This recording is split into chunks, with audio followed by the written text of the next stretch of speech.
And then eventually we both just stopped. And I was like, F this. I threw off my glasses, threw off my watch. I get out of the car, dude. Something held me to where I just stood next to my car and I'm like screaming because I'm like flipping him off. I'm yelling every word you could think at. And I'm like, just come on, man. Because in my head, I've always had the thing where, like, at least if they swing at me first, I have some, even though I don't think it actually works that way. Like in real life situation, I don't think it actually matters in the end. It does a little, but not. Like if I end up sending him to the hospital, I don't think that's going to matter at the end of the day. But we were screaming and nobody won, but we had a line at least 2 miles back. Just in the middle of 69. We're just out in the road. My younger boy would have done it. But he had to be 14 or 55 inches tall. I don't even know if you can ride it, Bill. But that's cold. Ouch. Ouch. That was a really long take on the weekend. Yeah. Got it. And for next the week's freeway episode, stuff doesn't have to make. I know we can just shut it down now. No, it's fine. I've actually had people tell me they listen to these parts sometimes. Like Kate, she'll listen to the podcast and she doesn't listen to the sports stuff because they have no idea what we're talking about. We appreciate the minimal support. Oh yeah, dude. When people are who aren't into sports say they'd like to listen, I'm like, listen to like the first 20 and the last 20. That's what I tell people. Yeah. If you don't want to hear the sports stuff, like if I know they're not into sports, like listen to the first and last. Yeah. But my biggest take on the weekend update would be watching an American hero win his 16th championship. Rarefied air for this man. The Jaws. Joey Jaws Chestnut. 16-time world champion. That he is. Goat eater. Please, sir. What the hell? Kate, if you ever watch it is crazy. And you want to come on, I'll call you Mr. Cunningham. Whatever dude. If Cade wants to come on, I'll call him whatever he wants. I'll call him Daddy. Is that what you want, Cade? Come on the show. I've got no shame. I've got no shame. That's how much he means. I will call you whatever you want to be called. I don't care if it makes me look like an idiot. Episode 7. Can't add him up either. Episode 7 of the BDE Sports Talk podcast on YouTube. 1,000 views for the back of the thighs. 5,000 views from the whole back of the side of his body. Gets waxed. 1 million views. He waxes the whole body. Get to YouTube and click on episode 7 of this podcast as many times as you would like. Oh man, that's gonna be a gross video. Please watch. Please. If you subscribe, oh man. If you subscribe as well, if we get to like 1,000 subscribers, we'll still do it.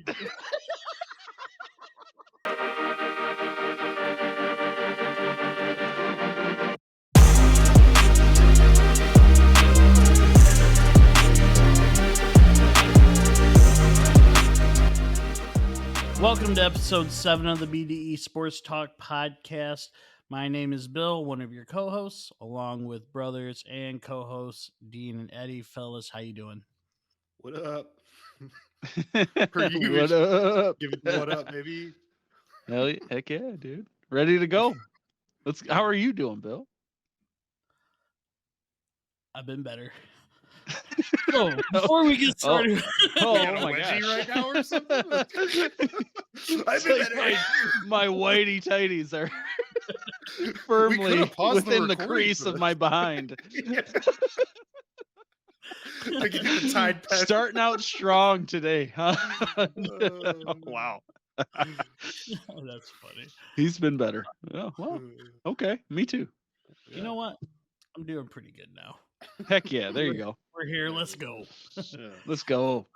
just want to say a quick thank you to everyone for watching today's episode. And if you've watched the other episodes, we really do appreciate it. If you enjoy our content, please feel free to subscribe and hit us up with your comments on any of the episodes that you do watch, and hit that like button.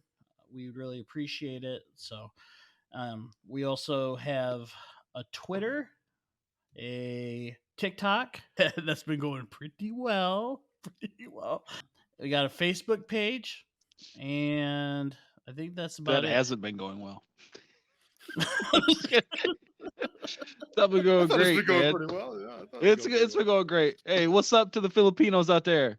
Hey, We're an what's international that? show, baby. Kamusta? Baby. That's right. There we go. So, but yes, thank you, and we really do appreciate it. So, getting into today's episode, we are going to talk about the old weekend that we just had, the holiday weekend. Happy belated 4th of July to you fellas. I feel that Dean, freedom, what did baby. Yeah, freedom. Yeah, Party, hell yeah. party. I think there was a shirt party like 1776. I did not. I actually came home early. Well, in 1776, they were at war, so that would be a tough party to have. Was it 1776? I think that's Dean, how'd it go this weekend? Just another weekend of some terrible golf playing, and that's about it. Celebrated the 4th alone. Watch the fireworks alone. It's so great. I was just curled up in a Holidays come blanket. Out in a parking lot by myself. It was great. No, it was a good weekend. Just hung out with some friends and just went golfing and played terrible. That's about it. That's about it for me. Any closer to Heck under yeah, 100? No. Still hitting over 100 there. Hitting them But we're triple getting there. dig, baby. It's mostly Getting the there. putting. I'd say it's mostly putting. But we're Okay. working on it. All right. Well, maybe by the end of this golf season, you'll be under 100. Yeah. It's putting, and it's my driving. And my irons. My approach game isn't great either. Mostly the putting, though. But I think once I accomplish all of those phases of golf, I'll be pretty good. Oh, At dude, you'll be some point. sweet. Just going every weekend. That's what I gotta do. Sounds like you keep getting better. So, Oh yeah, it's been 12 years of slowly getting better. Yeah. Yeah. Oh, Eddie- man. Eddie, what'd you do? Well, hey, I didn't think it was gonna happen, but I did end up having a few. All right, so you guys can appreciate this, and I actually wanted your guys' opinion and thoughts because I wasn't sure if it was just in my head. So yesterday was the 4th. For those who care, I'm sure nobody cares what day we're recording, but yesterday was the 4th. And we went out to Field of Flight. I sent you guys a picture of the zipper, of course. Yeah. What's the Field of Flight? Field of Flight out in Battle Creek. Mm. They're not a sponsor of the show. I'm not selling them. Okay, that's fair. Just Move kidding. along. Dude, it was kind of crazy though. Like I felt like they were preparing us to like what war is gonna be like if it came to the States. Like, you have the jet flyovers and stuff, like that's crazy loud. I mean, you guys have been there, you heard it. It's super loud, it's ear piercing. I mean, I wouldn't bring a kid younger than 3, I don't think. Right. So I mean, you can, but have you been there and did that happen? real quick. Yeah. I took Charlie last year. She was 4. Didn't How'd she bring- do? Terrible. Yeah. Terrible. Yeah, That first- it is kind of rough. That was It's scary in its own way too. Right. Oh yeah. Those are And then- fighter jets. Yeah. Yeah, and then like we didn't have like the ear protection, Mm-hmm. so she was just not having it. So I said if we were to go back, that I would definitely invest in like at least earplugs. Yeah, think about it at least. Yeah. Did they do the fireballs? Like the finale of the flight show? No, this we didn't. It wasn't the full air show. It was just like some, just one or two jet fighter planes, and just did not go well. I spent so much money on ride tickets after that. Oh yeah, I bet. So, anyways, dude, so and then at the end of that jet, it's like huge. It looks like somebody set off a bomb. Like it's just like a huge mushroom cloud fireball, like an explosion. It just feels like that's what war would like if there was another country like bombing you, that's what it would be like. And you're like, geez, like it's kind of intense. It's fine. Like, I'm a man. I can handle it. I'm asking for it. It was like it was like 100 yards, maybe at least, of like straight like a firewall that shot up into like a mushroom cloud. Yeah. Jeez. And they did it at the end of the fireworks show too. And they kept doing like one lady at the end of because we were there till the end of the fireworks show, which I'll get to that here in a minute. But like, that like one lady was like starting to freak out. She's like, this isn't part of the show. Like she was talking to like people. She's like, this isn't part of the show. Like she was like freaking out because it looked like a bomb or like missiles were being dropped in, dude. It's kind of crazy. I'm like, do they know something? They're trying to like prep us mentally for a war that's coming. Like that's all I could think. I was like, this is kind of crazy. It wasn't on accident because they kept doing them. Right. You know, and in general, it's kind of cool to see. Yeah. But it's one of those things. But I thought about you specifically, Bill, because leaving at 11 o'clock at night from like the parking area in there, dude, I was on high. Like I swear I was super close to fighting somebody.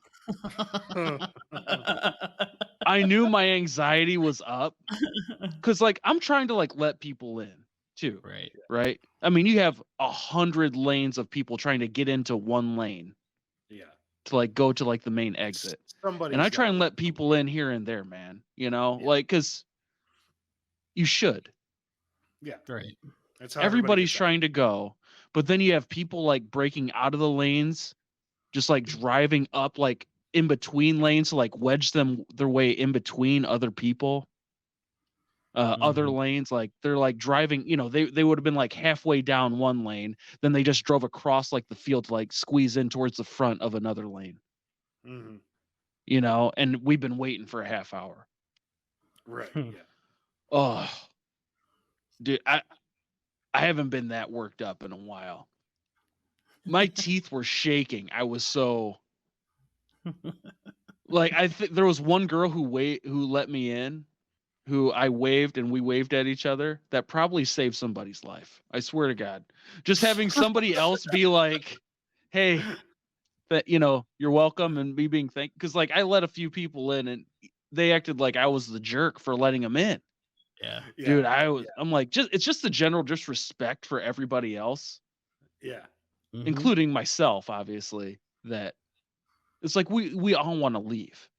Yeah. Right. If everybody's just decent to like, you let somebody in, somebody goes, somebody gets in, somebody goes, like it's going to take a while because there's a ton of people, but we'll get out of there. And I think those people know that in general, that if they jam themselves up towards the front, people are going to say, like myself included, it's not worth an accident.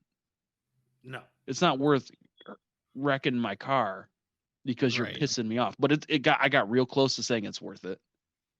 I mean, right on the, yeah, that wasn't the highlight, dude. I mean, I was almost to the level. I was almost to the level to where I was this situation. I'm pretty sure I told you guys, must have been, well, that was like 6 years ago now. But I was out in the middle of I-69 with another guy, and we were yelling at each other. Oh, Like, stop traffic down a full, like, between Potterville and Charlotte, right on 69. What happened is, like, I'm behind somebody in the left lane, passing a semi. Nothing I could do. The guy is practically inside my car with his car. yeah. Totally up in my butt, dude. And I'm like, okay, like, take it easy. I did a brake check. Quick I one. was pretty apt to do that at that time. I was like, come on. Yeah. I mean, give me a little. There's nowhere else I can go. If I could speed up, I'd speed up for you, man. Yeah. Like, I I don't don't mind people understand coming those up because they're in a hurry. Like, I get Yeah. it. Yeah. People got stuff going. Like, that doesn't bother me. Yeah. Whatever. You know, if I'm passing, especially like, you know, you see them coming up quick, but you still get in the left lane to pass that truck because Yeah. you're like, I also don't want to wait behind. Yeah. It was kind of like one of those, except it was a good amount of distance. And he gets up right behind. I brake check him, and he doesn't back off at all. In fact, he gets a little closer. And I'm starting to heat up, but I'm like, whatever. As soon as I get past the semi, he can just go. You know, like, I'm just trying to, like, it's fine. It really is fine. Yeah. But what he does, he passes, then he gets right in front of me and slams on his brakes. Slams on him. Like, we legitimately came super, like dangerously. Yeah. And so I swerve out and I'm past him. And now I'm red hot, of course. And we get up by another semi and he's riding my butt and I slow down to like 60. I'm like, you want to do that? Dude, I'm going to do this. Like, you almost killed us. Yeah. Right. And so, okay, so I get past, I'm like, okay, once I get through that, we go again. Of course, he does it again. Like 70, 75 miles an hour, slams on the brakes. Like, when I'm already only like 6 feet behind him. We were so close to a wreck. And we did that another time. And then eventually we both just stopped. And I was like, yeah. F this. I threw off my glasses, threw off my watch. I get out of the car, dude. Something held me to where I just stood next to my car and I'm like screaming because I'm like flipping him off. I'm yelling every word you could think at. And I'm like, just come on, man. Because in my head, I've always had the thing where, like, you know, at least if they swing at me first, I have some, even though I don't think it actually works that way. Like in real life I don't think it actually matters in the end. It does a little, but not. Yeah. Like if I end up sending him to the hospital, I don't think that's going to matter at the end of the day. Right. But we were screaming and nobody won, but we had a line at least 2 miles back. Just in the middle of 69. We're just out in the road. And I keep getting closer and closer to the car. Like I'm out in front of my car now. And like he's still standing like next to his door. I mean, you can only imagine. I mean, I don't remember the last time I was that hot. World star. He ended up getting in his dude. I don't remember everything I said. I know I threatened his life at least twice. Yeah. And I meant it. I know when I said it, I meant it. I mean, I don't know. I really don't know. And the dude could have been the baddest dude around. And he was like, you know what? I don't want to go to jail for this either. And he rolled out. But I was ready to risk it all at that moment. That wasn't why I brought up the fare at all. That's, but that was but the parking situation is so intense. Terrible. You needed to get that off your chest, I think. Yeah. I guess so. Dude, I wasn't talking at all in the car. Like just little things here and there. You know, like I had to get brought back to earth a couple times by the kids. Like, you know, like, what was your favorite ride, Dad? You know, I'm like, you're right. That was on the way back from the fair. Not the freeway thing. Oh, geez, I was like, no. That's just what I got close to that point. Is what I'm saying. I got you. Yeah. I don't remember. I don't know if I've been that worked up since I was like a teenager out on the freeway. Right. Yeah. I had Yeah. a suit on, Yeah, I jackets was gonna off, ask, like, you thrown got on the suit. ground, glasses off, watch tossed against. Dude, I almost broke my watch because I chucked it as hard as I'm like I just don't want anything they can gonna grab on. Right. Yeah, You know, right. like I'm just ready to throw. Like this, Right. I mean, you're gonna slam your brake. Like he stopped. I don't know if I would have stopped, but he stopped. He's the one who stopped in front of me on Yeah. the freeway. I was like, okay, all right, now it's happening now. That my Yeah, first for thought was, sure. okay, you're gonna stop in front of me. You're calling. That means you're making that call. Right. You're stopping us right in the passing lane on I-69. Right. Then I guess that means we're throwing. Because, and that's why it Right. surprised me that he stood in his door and that was it. And then he got in his car. And I was like, at the end, 5 miles down the road, 10 miles down the road after he got off on the next exit. But like 10 miles down the road, I was like, thank God nothing happened, obviously. Right. Right. Yeah. Right, You never yeah. know how that could have gone. Yeah. He could have, you don't know. Not even. I'm just more like being on the highway with cars and stuff. You know what I mean? Yeah. Having somebody roars by just hits both of you. I mean, Well, I mean, that's one thing. Oh You're my just gosh. standing outside your car on the highway. Dude, it was an People just insane start driving situation.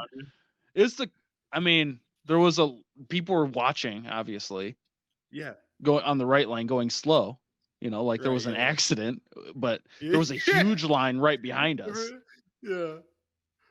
Huge. It had to have been God. at least a mile or two. Because this I is, was after 5 o'clock. Yeah.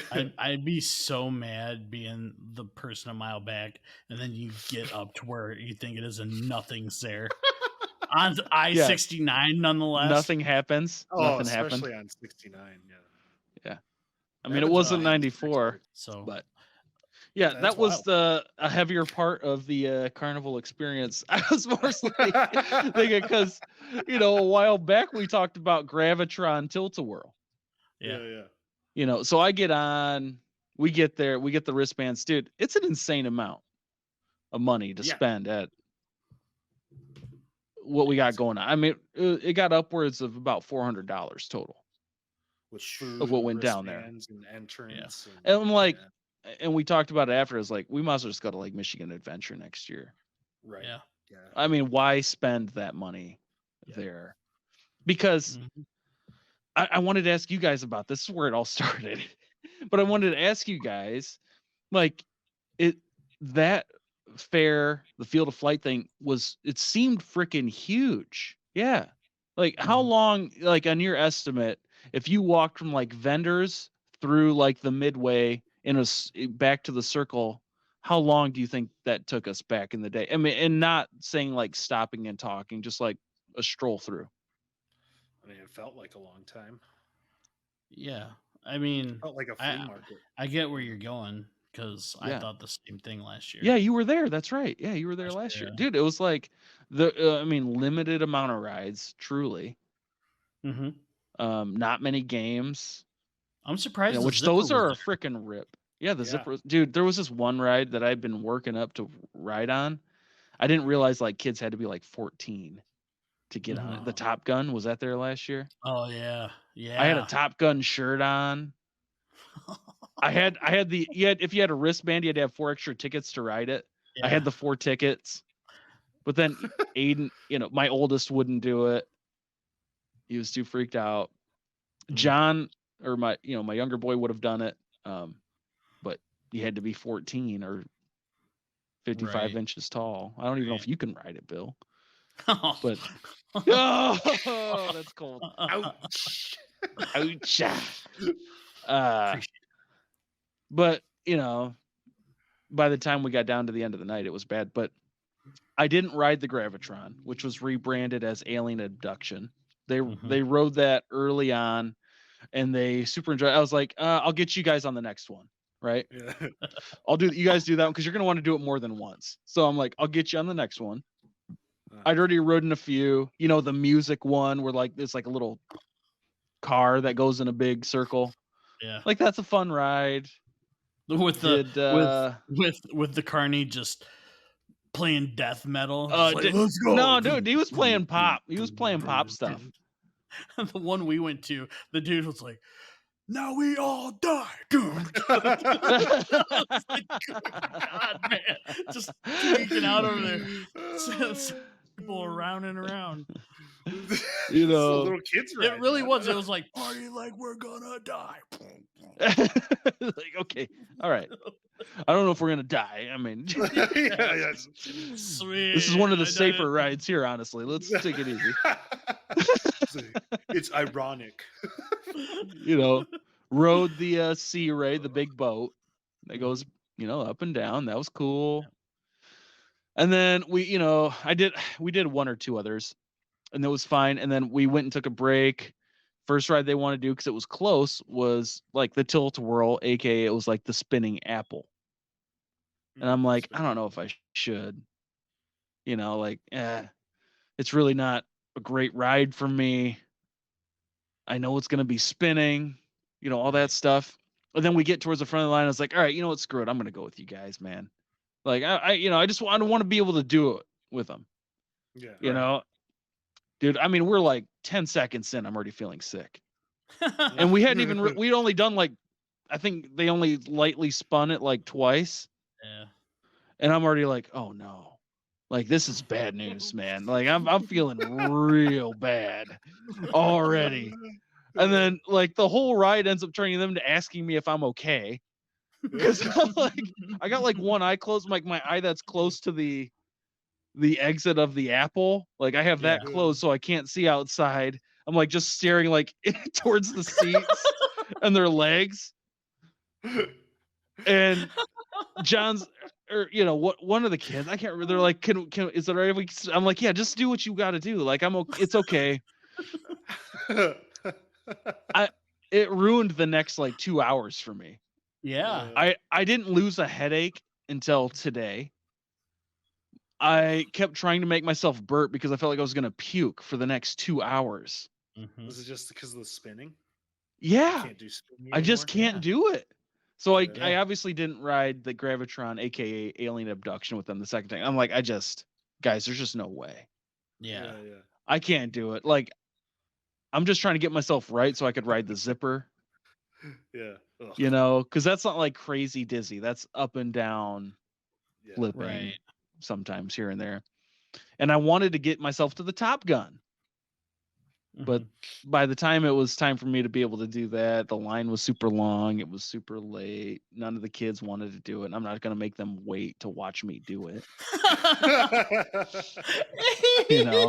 Yeah, it looked awesome. Dude, it looked so awesome. Like I wanted to wait till it was dark out, because it was like, like if I had one thing, like younger me is like, wait till it's dark out. It's lit up. Like it goes super high in the air. Like it looked, especially at night, it looked super cool. Yeah. But there was such a long line, and it's already like 9:30, 10 o'clock. And it's like, I'm not going to have them wait around for me, especially when none of them want to ride it. What is it? If you YouTube, you'll be able to see it. It doesn't do it justice than in person, but it's basically like two people sit like opposite behind each other. It just goes up 120 feet. Like the seats can like rock and flip. Oh, really? And it just goes like in a big, like circle. It's like a huge version of the Zipper, because like the Zipper was close to it, but you're like, man, I always thought the Zipper was big. When you're a kid, you do, but this thing was like twice the size, height wise. Yeah. So that's why you had to go like wristband plus 4 tickets to do it, or it was like 12 tickets to do it on its own. But it looks sweet, and it looked like a lot of fun, and I wanted to do it, but maybe next year. I don't even know if we'll go next year, because we'll go do something else. Maybe you'll go. It was just so expensive, dude. You do like I mean, maybe. Dude, like a game, like it was like a bucket of rings, to toss onto like the glass bottles. $10 for a bucket of rings. Yeah. Well, Dean and I went to Cedar Point. It was like that. That's insane. Yeah. That used to be like $3 a bucket. I know that was like a couple decades ago, but I mean $5, not even like 5 years ago, I swear. And it's like just gotten crazy. I'm like, man, they're really pricing people out of like these local, like not everybody can travel to Cedar Point. Not everybody can travel to Michigan Adventure. or whatever. Like you have the local fair, the local carnival, and then like you're pricing everybody out, dude. I mean, we didn't go crazy, and like I said, spent $400. Right. Yeah, that's insane. Anyway, I guess that was the weekend. Oh, I did have a couple of corrections to last week's episode. When I was talking about the Pistons, I said Cujo, Curtis Joseph, the goalie from the Red Wings back in the day. I was talking about Kojo, Corey Joseph, who signed with the Warriors. And also, when I know, but still, I did love Cujo, you know, in his own way. And then I was talking about like the Magic the Gathering cards or whatever. Yeah. And I was like, you know, that Barry would be worth more. But there was one card. No, Magic the Gathering. A special card, the ring.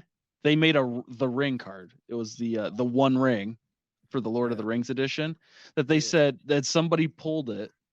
It was one of one that could be worth up to $2 million. Yeah.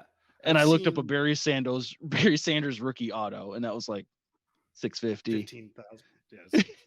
But there was like a sweet one I saw on that website that was like an LaDainian Tomlinson, Barry Sanders, both autographed card. I was like, that's a sick card. And that was like $2,700. Yeah, but I was like, my bad to you Magic folks out there, man. It's that's insane. A $2 million card. I don't know how they got to be that value. It's insane. It's all rarity. I mean, you're not wrong. Demand, I guess. Yeah. Anyway, that was a really long take on the weekend. Yeah. Got it.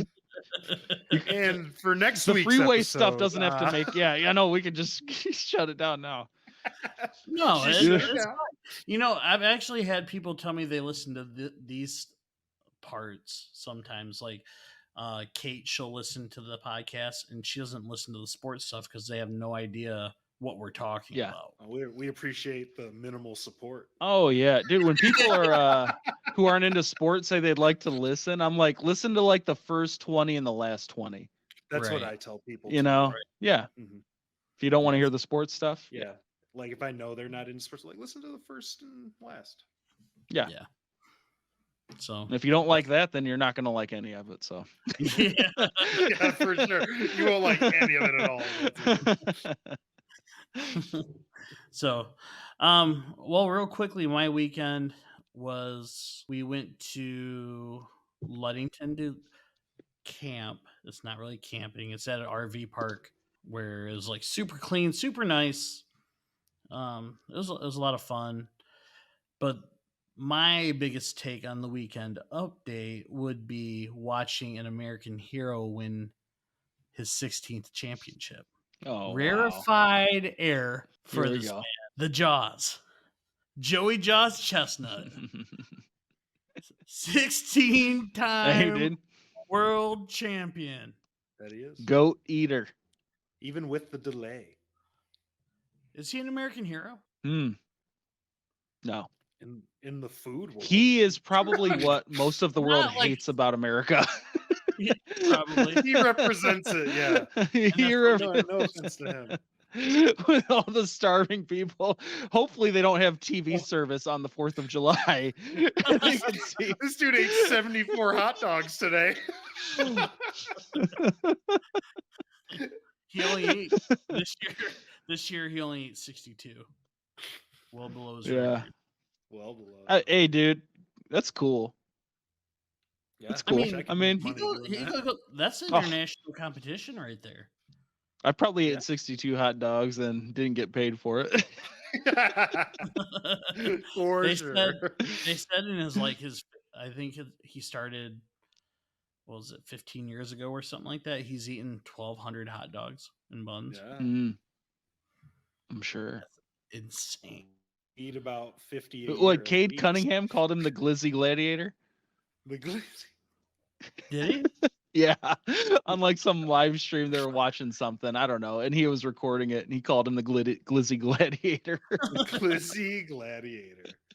Shout out to Cade. What's up, bro? I know he's watching. Shout out to Now, I have a question because watching this competition, so they were on weather delay. They were going to cancel it. They were going to cancel the whole thing, yeah. And so I got to watch it, and they had analytics, like stats.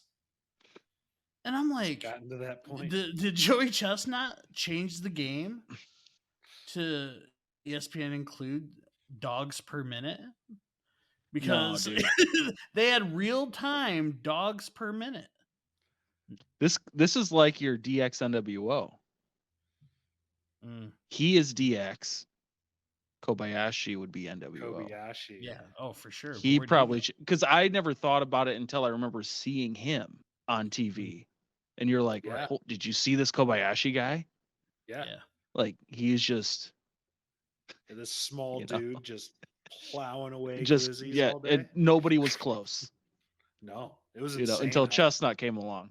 Yeah, that's true. I remember that too. Yeah. So I would say he may have changed. And then they had it might have been, what was that before, like, ESPN did a bunch of documentaries, the MTV like True Life something. It was called something like that, and they did one on Kobayashi. I remember watching that, and I was like, yeah. And watching him like eat at like a buffet, he would just like, it was insane. Yeah. And how he worked out like crazy. And he's just ripped to the max. Yeah. Like he's just got an 8-pack. It's like, what? Yeah. Maybe he does the work, I guess. Yeah. I do that and I gain 10 pounds. But I guess in that regard, Chestnut is an American hero for knocking off Kobayashi. Yeah. I remember rooting for him when he was the Chestnut. First time I saw him, because he's the American, wanted to bring her home, baby. bring that title home, Joey. Back home, Joey. Deep throat that, Joey. Yeah, I saw a thing because he has like the chicken wing record or whatever. To eat more chicken wings faster, he'd just swallow the whole bone and meat and everything. Could you imagine freaking just swallowing whole chicken wings? That's what he does with the hot dogs. He just swallows them. Just straight down, dude. Like maybe one bite, and then that's it. And he just swallows. You just see the inside of the stomach, and it's just hot dogs. It's just a pack of hot dogs. For real though. Well, how does that hot dog lineup look like, Bill? Like this.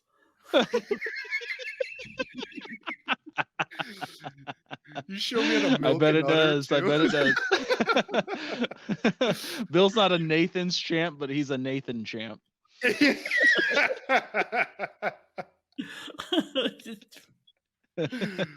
So, anyways, last thing on this is that I saw in the rules that if there's a tie, you have a 5-dog eat off. Could you imagine being tied at 62 hot dogs and you have to go to a 5-dog? And then you have to take a break too because they got to set it up. You know what I mean? Yeah. So you've been letting all that sit. Yeah. Now you got 62 hot dogs in your stomach. You've got to eat 5 more. They're struggling at the end to hit that 60-second dog.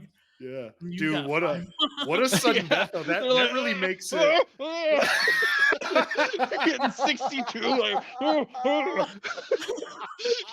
Hey, you got 5 more. You're in a playoff here. Now that you've let that sit for 15 minutes, we got 5 more hot dogs. You tied with Joey Chestnut, man. Can you believe it? There's no. I mean, I don't know how many I could get through personally because wet bread makes me want to puke on its own. Right. And it feels like that's the way to go if you're gonna make a run to win. Real competition. Yeah. I would have to go dry bun. How many? And then hopefully drinking water. Just normally, just like 15, 20 minutes or whatever their time limit is. No bun? With your condiments on just a regular hot dog. You do whatever you want with it. How many could I do in 15 to 20 or 20 minutes? Not like just swallowing them whole, but like eating them fast. Would you double dog it? This is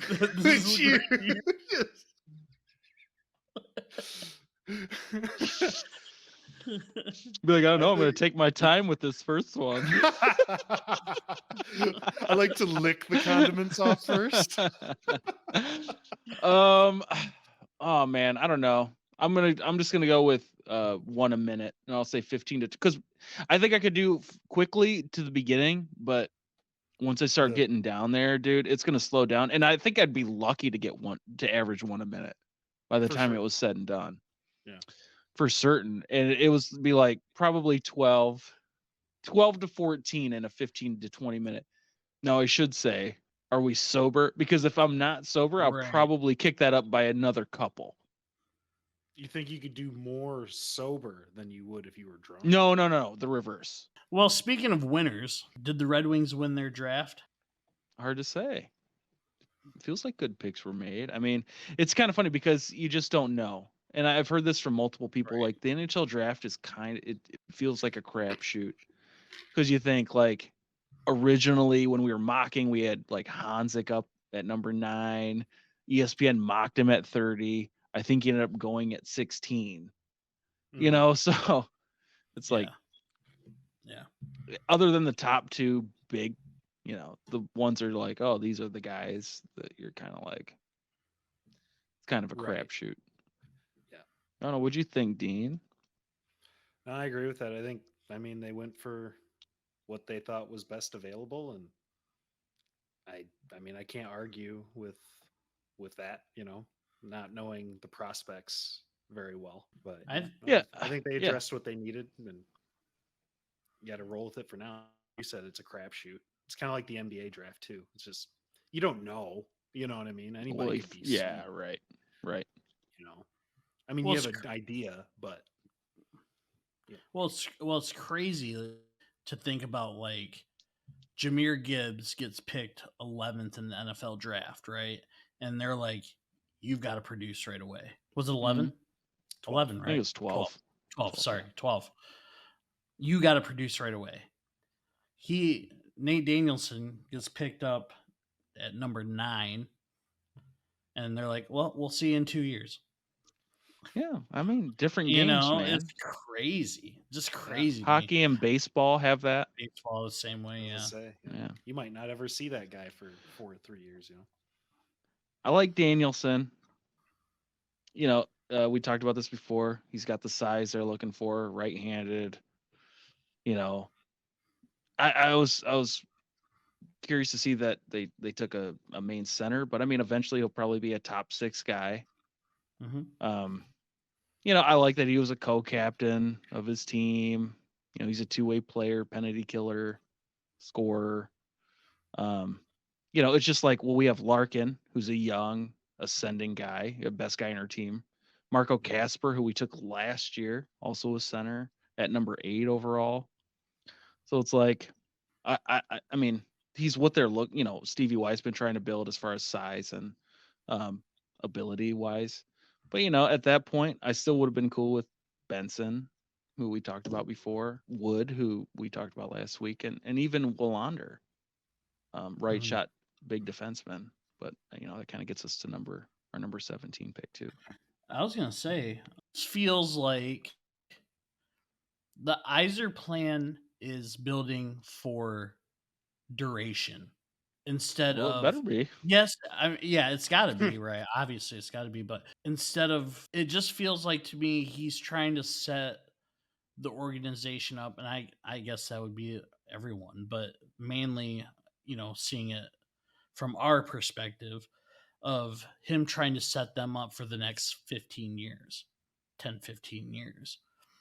And I think Danielson is a good spot for that. I mean, we've talked about it, and I'm not, you know, I don't know, besides the guys in the Swedish league, I'm not big on the prospects, you know, but like watching some tape on him, you know, like Asar, I was like, man, that kid's really good. And he probably will be, you know what I mean?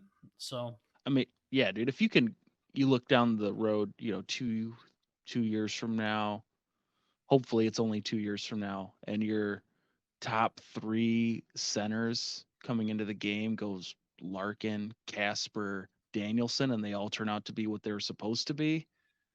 I mean, we won't be able to hold on to them, honestly. No. At that point, you just won't be able to hold on to those guys. Yeah, you have to let somebody go. Right. because of the cap issues. But I mean, you love the thought of it. And I think that's probably some of his thought too, is like, one of those guys is probably going to go. So if you have Danielson, if you have to choose between Casper, Danielson, Larkin, at that point you make that decision. But it's a good pick, Right. It's a good pick. I mean, you think. Mm-hmm. You gotta hope. Yeah. You think they hit on Sadine Palika? Sorry. I it's kind of like in the NBA. No, it's not. I would say I kind of like that pick better than the first pick in a lot of ways. Right. He projects to be a top 4 defenseman. I thought it was interesting that he's the only guy they took in the draft that was under 6 foot, which goes to what we were talking about. They're trying to build size and all that stuff. But he's a right-handed defenseman, and I was wondering if Hanzik had made it one more pick if they would have taken him still. But Palika, I mean, great pick. I mean, one thing I liked about him, he scored over a point per game last year, a goal in every other game as a defenseman.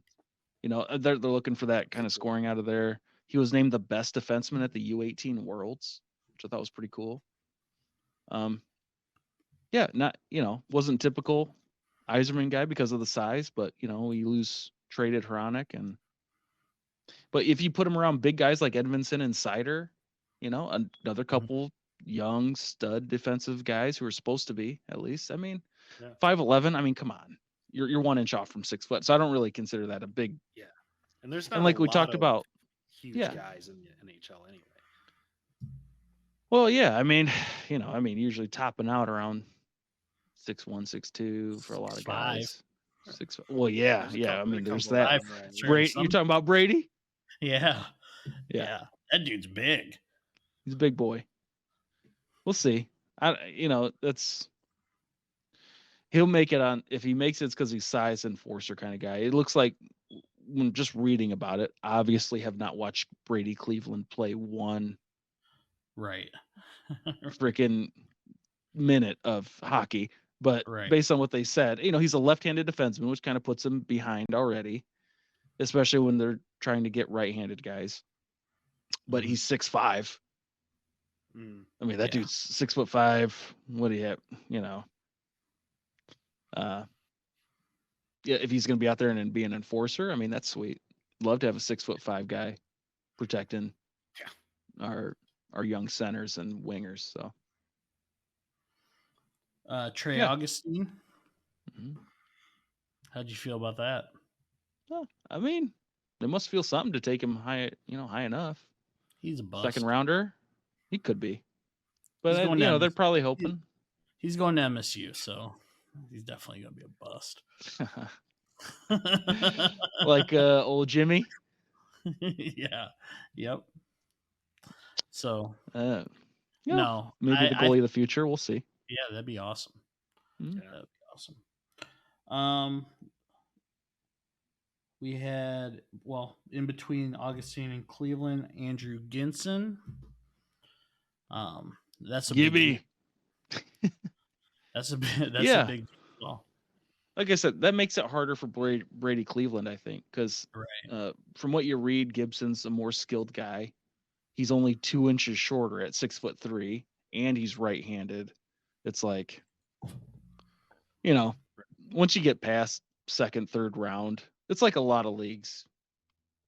Except maybe, the NFL, I feel like we always expect even our 4th, 5th round guys to be like, they're going to do something for us this year. But, once you get into like, hockey, baseball, you're kind of like, we'll see. It's like after the 2nd, 3rd round, they're kind of like, we'll see what happens with these guys. Right. But that's why I feel like he's got a shot over Cleveland, but you never know. Who knows? Right. Hit the right coach, the right development track, and all of a sudden you're, There's a lot to do with it. Yeah. So we'll see. I like it. I mean, it feels like a decent draft. We will never know. It's like any draft, right? Until a couple years from now. And see where we go. So, welcome to Detroit to those guys. Emmett Finney. Hey. Rudy. Sorry if I If I doubt he'll ever watch this. Rudy Gibson, Kevin Bicker, Jack Phelan, Larry Keenan, and fun fact: Noah Dower Nielsen. His brother is also in the Red Wings organization. I think they said they took him 2 years ago, like the 5th round or something. So, yeah, definitely.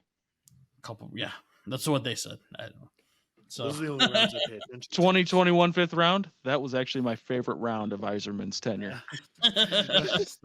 And that's when I knew that the Yzer plan was working. Yeah, I knew it was coming together. Yeah. Real quickly on the whole draft thing, I'm getting old. Yeah. Like watching some you of those are, dudes, definitely. I am getting, yes, 100%. I am definitely. Those, certainly. They look so young. They look so young. Danielson is like 14, 15 years old. I never seen something like that. I was watching some of the draft, and like when a kid got selected, I'm like, yeah. And he's like high-fiving other guys who are about to get picked. I haven't seen a draft set up like that. Have you? Where they're like kind of like in the crowd. Yeah. Yeah. And then like, and then they like come down. And then the whole management team comes up to the stage. Yeah. And it's like, and he's high-fiving other, like, it looks like 13-year-olds. Yeah. you know, but they're also about to get picked. You're like, what, am I that old? It must be, because they look incredibly young. Yeah. And they are. I felt that way when we went to that Pistons game last year, and I seeing like Cade his rookie year, out there. That was a couple years ago, wasn't it? And I remember thinking, like, man, he looks like he's 19. He looks like he's 19. It was just wild to me. Like, yeah, when you're younger, you're looking up to these guys, and then you're like, man. Mr. Cunningham, can I get in on Cunningham? Mr. Cunningham? Sign my tits. I'm only 11 years older than you, Mr. Cunningham. Please, sir. Yeah. What the hell? Cade, if you ever watch it is crazy. And you want to come on, I'll call you Mr. Cunningham. Whatever dude, if Cade wants to come on, I'll call him whatever he wants. I'll call him Daddy. Is that what you want, Cade? Come on the show. I've got no shame. I've got no shame. That's how much he means. I will call you whatever you want to be called. I don't care if it makes me look like an idiot. Weird. We've established that. Yeah. Yeah, that is firmly established. It's established. I just wanted to say it. Anything for a guest. Yeah. Pretty much. If we get 1,000 views, Oklahoma Cade Cunningham. Oklahoma Cade. The weekly challenge. Somebody's going to take this challenge. Yeah, it's going to be me and Ben Johnson eventually. No, I'm going to have to eat 30 hot dogs with Joey Chestnut or something. Every week, and he's like, when this video gets 1,000, it just starts going down. If this video gets 500 views, I will play one-on-one with Cade Cunningham. Yeah, right. One-on-one, yeah. Oh, you might want to get a couple of buddies and let him 3-on-1. No, I thoroughly enjoy one-on-one with Eddie and Cade Cunningham. He'd be like, it'd be so embarrassing.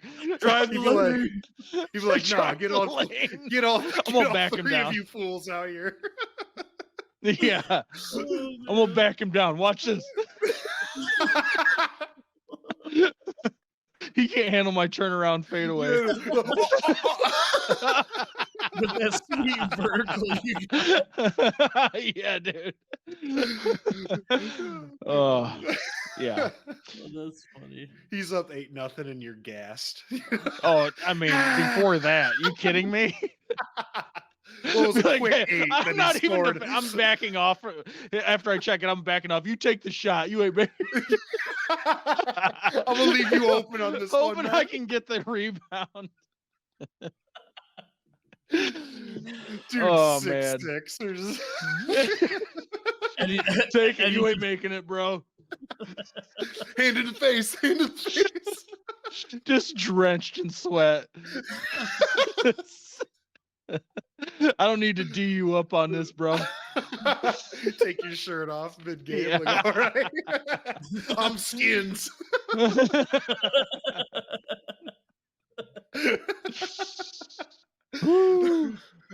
Yeah, because they couldn't tell you guys. They couldn't tell you guys apart. Like, just in case they could keep score right, you know. That solidifies it. Cade's never coming on. Oh man, 1,000 views. We'll play Shirts versus Skins against the Pistons starting line. Yeah, yeah. We're their best 3 players. Eddie can match up with Beef Stew. Yeah, he gets Beef Stew. Oh, dude, I'm gonna catch so many elbows to the face. Shouldn't be a starter, huh? Is that a foul? Yeah. All clean, baby. No, all clean, Beef.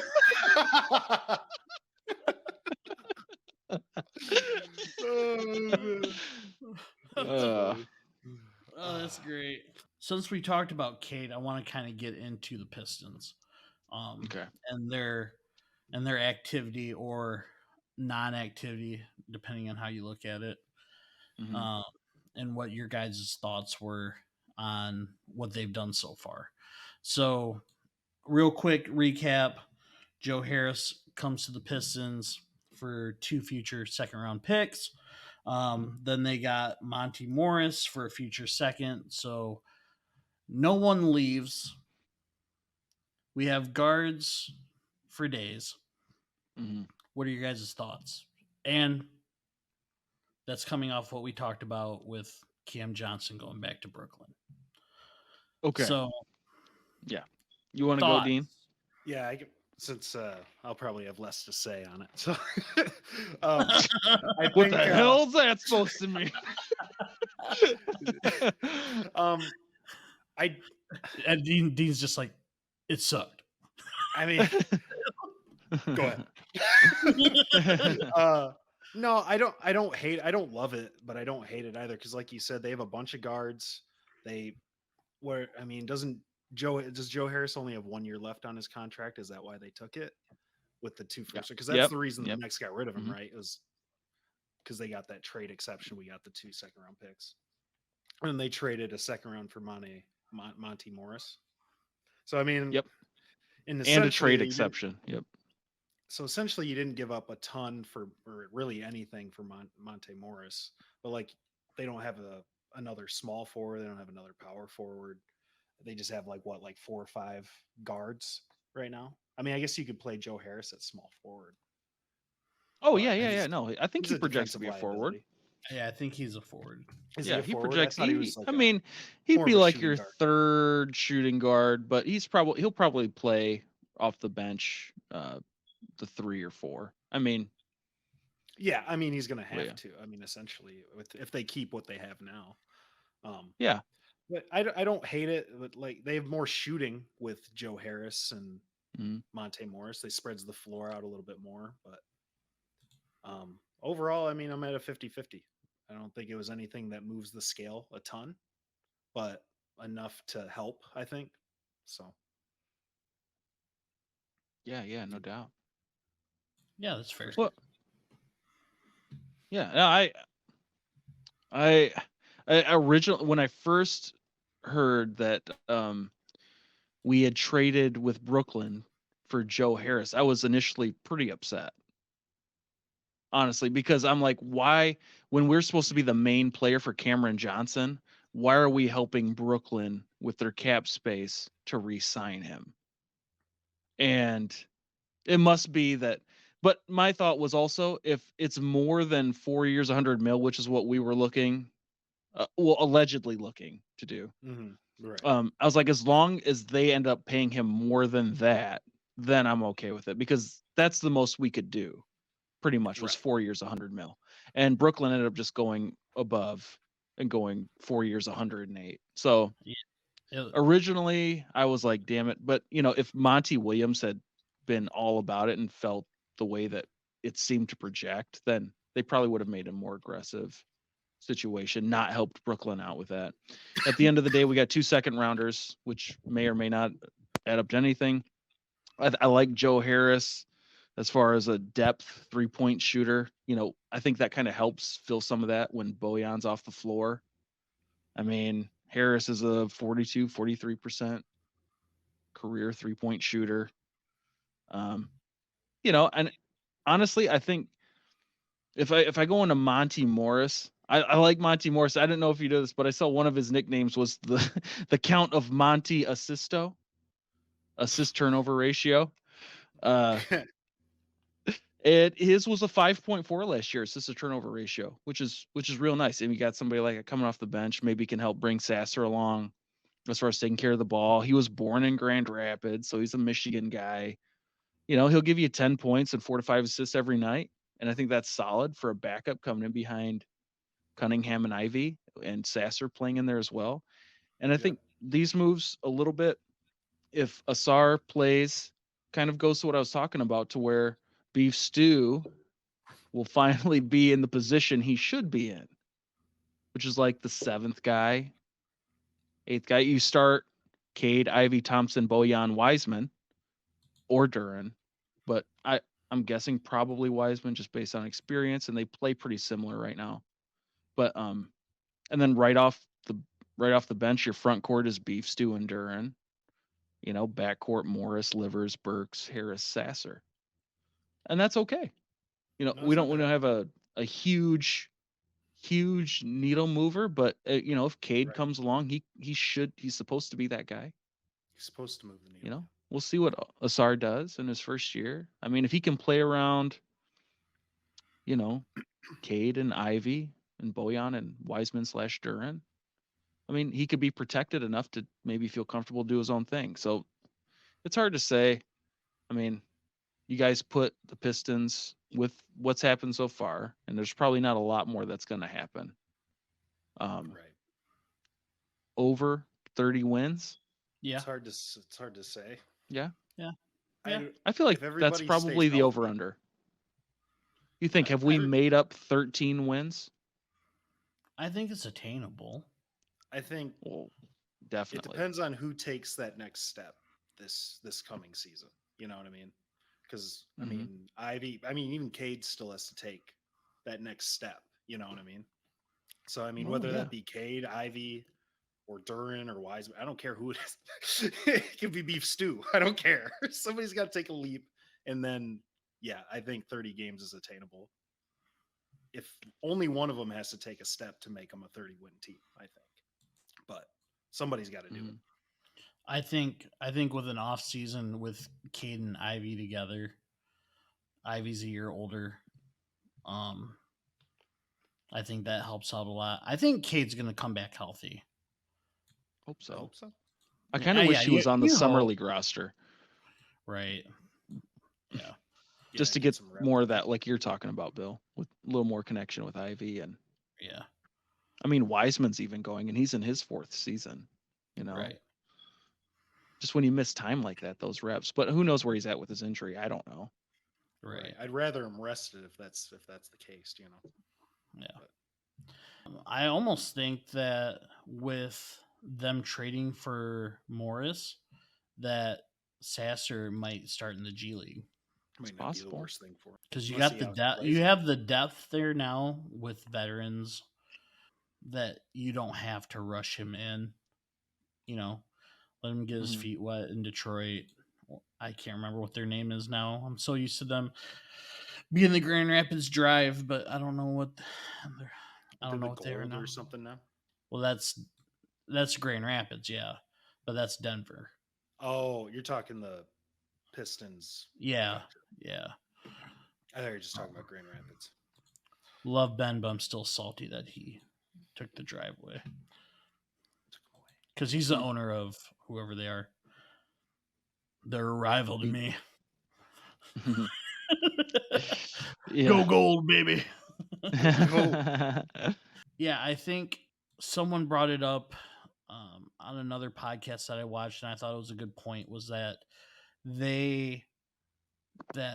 they were probably set on trying to get Cameron Johnson, and when they saw that Brooklyn was going to match pretty much anything, that they just went with this free agent class isn't great, right? Like the next best person would have been Jeremy Grant, and I can't remember what the numbers were on that, but it was like $100+ million for Jeremy Grant, So the thought is that they just went with a plan B and said, well, we'll just take up salary cap with expiring contracts.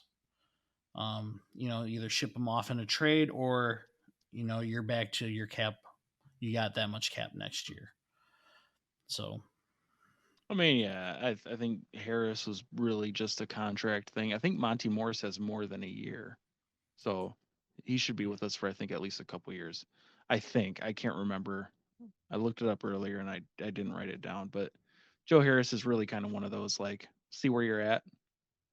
Maybe he fills that role off the bench. And, I mean, he got less time last year than he's gotten in years prior, which led to a career low in points. And maybe not a career low, but it's lower than normal. Like half his career high, which is what you're hoping, like a 3-point shooter guy off the bench. You're hoping, maybe get 10, 12 points a game or something. He just needs to hit the shots when they're given to him, which might be, I mean, that's everybody, but like, he's going to get way less than everybody else.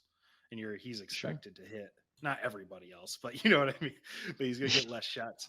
So I mean, you got to hit those shots. So you might only get 5 shots. I hope that creates less shots for Beef Stew. Unless they're more shots for Joe Harris, because dude, he jacked up an insane amount of threes last year, and his percentage obviously went down. It's not great. I know he's still developing, but the player was I don't hate. I hate that I hate on him so much, but because now I feel like he's in a spot where he's supposed to be, and I'm like, this is good. This is a good thing. So, by the way, real quick, Morris expiring contract. It is? Oh, yep. Okay. He's on his last year. So, I don't have the contracts on me. I just looked it up real quick for them. You don't have them in your file folder? I don't have them in my notebook. Out and I don't have them on me personally, but I did earlier. I don't know where I placed them. I usually keep them in my bra. So it looks like Diallo and Kojo are on their last year. Rodney McGruder. Oh no, but Kojo's gone. That was last year. Yeah, that was last year. So this year, coming off would be Alec Burks, James Wiseman, Killian Hayes. After this year. Yeah, after this year, Isaiah Stewart, Isaiah Livers, and Amari. Yeah, they picked up his option at the end of this year for one more year. That Oru. Yeah, Eugene Omori. It went from 269,000 to 1.9 million. Hey, he played all right, dude. I'm just saying what a pay raise. Yeah, good for him. Yeah, good for him. He was probably barely making it on $200,000. Yeah, poor guy. poor guy. And then they still are making millions. They have Bojan, Bagley, and Cade the year after. Yeah, that's a big one. So all right. Well, that's one thing that worried me about that. I'm like, it just felt like we were pushing it off another year. Then Cade's going to be going into his contract year, and he'll probably ball out, and he'll be gone. Yeah. I don't know. I just keep pushing it. Like, at some point, we have to push it to win. Right. Like, we can. Detroit. Well, what else is he gonna say? When they drafted him, I don't know. I don't think he'd leave. I think he likes Detroit enough. If there's improvement, obviously the money. But they're gonna. Detroit would I mean, offer if he's Alex healthy, yeah, he'll get max. But you got. I mean, that's what I worry about. I've talked about this for about at least a year or two, because I tell you about that guy who talks about the Hawks. I'm just like, look, because this is a guy who always says you need to tank one more year, no matter what sport it is. You got to tank one more year, and he'll laugh when he hears this. But he's just that guy. I'm like, that's your quote. I started giving him crap for it at one point. I'm like, that's your quote, is one more year. It's always one more year. I was like, dude, no, you got to win, or else the guys that are decent are gonna roll, and nobody decent's gonna want to show up. So like, if we're still not good, Cade's gonna roll. So it's like, yeah, we can try and build pieces, but Monty Morris and Joe Harris, those aren't the pieces that are like, oh, we're going to make a playoff push. Because obviously that's not. We have a core that seems like they could, but by the time that it's going to be realized, is it time for Cade to leave too? To go to a contender who will pay him their max as opposed to ours? At that point, is it worth more to take that money and maybe win a championship? Go out to LA or something? I mean, right. I don't know. I just worry about it. He's got the talent. We've seen it. It's just got to be out there. So yeah, got to be on the court. Well, no, I didn't mean to go into all that. It's cool. Can't help myself. Don't be sometimes. so hard on yourself. I just love Cade so much. So he means so much to me. So looking at as of right now, potential free agents for next year is a huge contrast to this year, because it looks like Clay's going to be 34, 35. Yep. Tobias Harris, James Harden, Pascal Siakam, Gordon Hayward. So it's really not that great either, really. I know. The dude was talking about that. He's like, well, you pushed it off, because he's like the one more year guy. You push it off one more year, and then that free agent class, and I started looking it up. I'm like, but who? Who's going to come here? Clay's not coming to Detroit. Right. Even then, you'd have to pay him max for like 4 or 5 years, which he'll be not that awesome after probably 2 or 3. If that. Right. Because we'll be getting close to 40. Yeah. It'll be there. And I'm like, I was just looking down the list. I'm like, I don't know who we're saving our money for other than our own guys. LeBron. So hopefully that's it. If Cade stays healthy, maybe we're saving that cash for them. We're waiting for Bronny. So yeah, I mean, that's we're ideal. Putting all our eggs in that basket. Everybody is hoping for that. Just wait. We're going to get Bronny. Every poverty franchise is like, oh, I hope we lose enough to get Bronny so we can get LeBron too. He's going to go number 1, having no right to go number 1. Yeah, exactly. Just so that way people can get LeBron for a year. We have a shot. Real quick on a side, did you guys have anything else for the Pistons? I think we covered a good portion. Yeah. So, real quick, I just wanted to put a side note that I read not more than a couple hours ago that the Lions rank in the top 5 in 3-year salary cap assessment study. Top 5. So 3 years from now? Yeah. Like for the next 3 years? It looks like, yeah.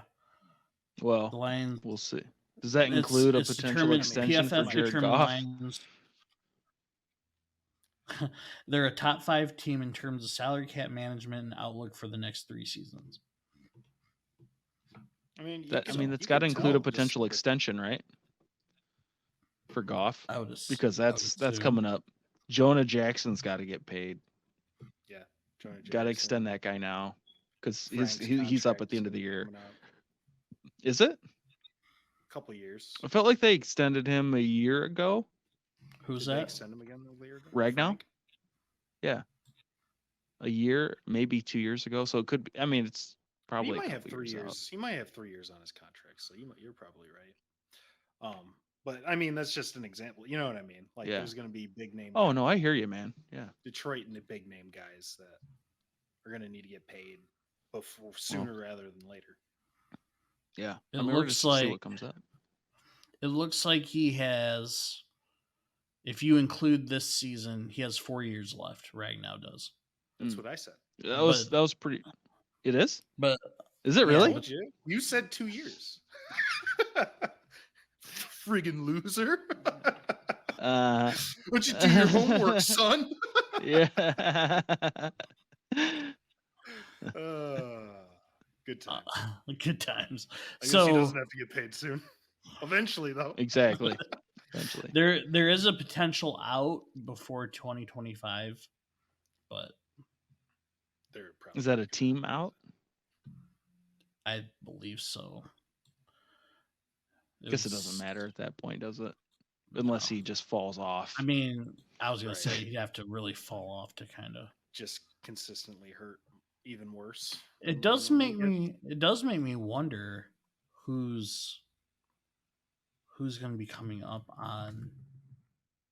We could put that on the next week too. Yeah. So, okay. Well, you brought up last week that you were going to send us a list of 8 people from Detroit that were drafted from various parts of the world, really.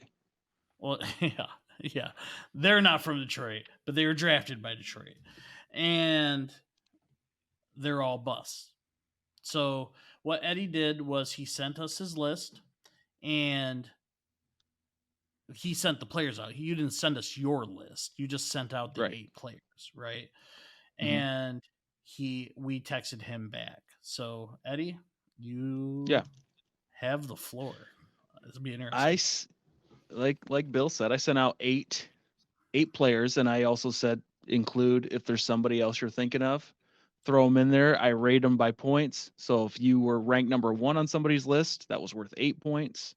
Second place 7 points, so on down. So total amount of points, highest amount of points is the winner. The list I sent them was Ebron, Stanley Johnson, Joey Harrington, Mike Williams, Matt Anderson, Darko Milicic, Andre Ware, did I say that? Charles Rogers, and I think that was it. I kind of went back and forth on what I had on my list here, but so we'll start with number 8 and move our way up. Number 8 coming in with a total of 5 points. So the most points you can get is obviously 24. Okay. 8, 16, 24. So with 5 points was Stanley Johnson. I'll just go through the list and you can go through what you thought about it afterwards. Number 7, the surprise one, who only was on one list, Kyle Sleeth, with 7 points. He was on one list, which means he was ranked 2nd on somebody's list here. Number 6, Mike Williams with 12 points. At 5th place was Joey Harrington with 13 points. 4th place, Charles Rogers, 14. 3rd place, Andre Ware, 16 points. Number 2, Matt Anderson, 17 points, which means the obvious number 1 bust ended up being Darko Milicic with 19 points. 2 honorable mentions, Eric Ebron, who got 2 points, and Aaron Gibson, who came in with 1. Fellas, where'd you put your guys? Dean, you go ahead. So I tried to look at this more as not necessarily. I wanted to look more at like their potential and how good their team was, or how that season ended for that team. So I had Ebron at number 8. I'm going to go from best to worst, least. Yeah, you know what I'm saying. One with the worst bust to our greatest bust. Yeah, sorry, the double negative was throwing me off. Yeah. So at number 8, I had Ebron, only purely because I honestly don't think he was that bad of a tight end. I mean, he dropped a lot of clutch passes, which was his big problem. But overall, I don't think he was that bad. I don't even really consider him that big of a bust, given he was the 8th pick or whatever he was, or number 10. So was it 10? Yeah. So I mean, and then at the time that was incredibly high for a tight end, though. That was incredibly high for a tight end. You're right. But I don't think he got a lot of hate for sometimes no reason, just for being Ebron and dropping those clutch passes. But that's beyond. I'm not defending him. I'm glad they got rid of him. I got you. Yeah. Number 7. I feel like this one's gonna be a little bit of a start, but I had Charles Rogers at 7. The only reason I put him at 7 was because he came in that first game and he scored 2 touchdowns, looked like he was going to be the guy, and then just got hurt, legal troubles. I mean, you can't really predict that stuff. And I think if that didn't happen, we wouldn't even be talking about him as a bust, in my opinion. Number 6, I had Stanley Johnson. I don't really think there was a ton of huge expectations for him. So and he didn't end up on a good team. It's not like, I mean, none of them did, but they made the playoffs his rookie year. Well, there you go. So that's why he's number 6. Thank you. Throw that in there. I was about to say that until you said it. Number 5, I had Joey Harrington. I mean, that dude got thrown to the wolves. I don't think he had a real fair chance in Detroit, given he was supposed to be the savior of the Lions drafted number 3, you expect big things. Obviously didn't work out, but when you're hit every other play, I imagine it gets tough to stay in that pocket. You had Darko as the number 1 bust. That ended up being our number 1 guy. Yep. Ended up being overall. I had him at number 4. Obviously he was a huge bust. That's clear. The only thing is that he didn't hinder the team from winning a championship. In fact, they made 2 consecutively with him on the team. Yes, he didn't, but he didn't hurt the team, and they still won an NBA championship with him on the team. So I didn't feel like he was the biggest bust, in my opinion, because he didn't hurt anything. He's just there. He's a body. And I don't think we win if we don't have Tayshaun playing. We had Carmel. I don't know. That's a different conversation. Number 3, I had Mike Williams. Obviously not great. Did that Maurice Clarett thing. Tried to come out a year early. Didn't work out. Was terrible for the Lions. Overweight, slow. The list goes on. Took a few years off, went to Seattle, whatever. Yeah. Then I had Matt Anderson at number 2. I don't really know a lot about Matt Anderson other than that he was the number 1 pick in the MLB draft. And isn't there and that was in the 90s, right? Late 90s? 97. Yeah. 97. And isn't there an insane amount of rounds in the MLB draft? Isn't there there's a lot of rounds. Something like that? There's a lot of rounds. There's a lot of rounds. If you're picked number 1 overall in the MLB draft. Yeah, exactly. Yeah. I think there's 70. You have to be at least a little bit of relevance to not be considered above. You know what I mean? You can't be picked number 1 overall 70. And not perform at all. 75 rounds. It's 20. It's 20. I said 70. Yeah, I was like, I'm not sure that's I was like, wow, that's incredible. Yeah, that's a lot of rounds. I don't even know if they have that many in the farm system. So yeah, I put him at number 2 because you have to. And then I had Andre Ware at number 1, purely based on the situation he was put in. I mean, he was given one of the greatest Lions wide receivers of all time and one of the greatest running backs of all time. Play action is going to work all day. Given he got hurt, right? He only played 6 games, but he still couldn't get it to those guys regardless. So I had him at number 1 purely based on his situation. Solid, yeah. Nice. Am I up? Yeah. Okay. Number 8 for me was Aaron Gibson. He was one of the honorable mentions. That's a good one. Yeah, he's fun. I don't know if anybody knew this, probably, but was one of the only player to ever be 400 pounds in the NFL. Yep, never caught on. He every time I hear Bus, I always think of him. I don't know why. There's plenty Really? of others, but yeah. That's interesting. I remember him now after we sent the list. I'm like, oh yeah. And then, look into it a little bit, and I was like, oh yeah. Yeah. 400 pounds. Huh? 400 pounds. Yeah. And he was selected in the first round. So that was a late one. I mean, worth a point. Yep. Yeah. Number 7, I have Andre Ware. Now, my list really pertains kind of in a way to what Dean had, where like how it affected the team, but also where they were drafted, right? Mm-hmm. So, if you look at the other little behind the scenes, I lost all my notes for my picks, but if you look at like the class of quarterbacks that were in that draft, and I can't name them for you right now, you would have taken Andre Ware. Like there's nothing there, right? I mean, other than Jeff George at the top. Right.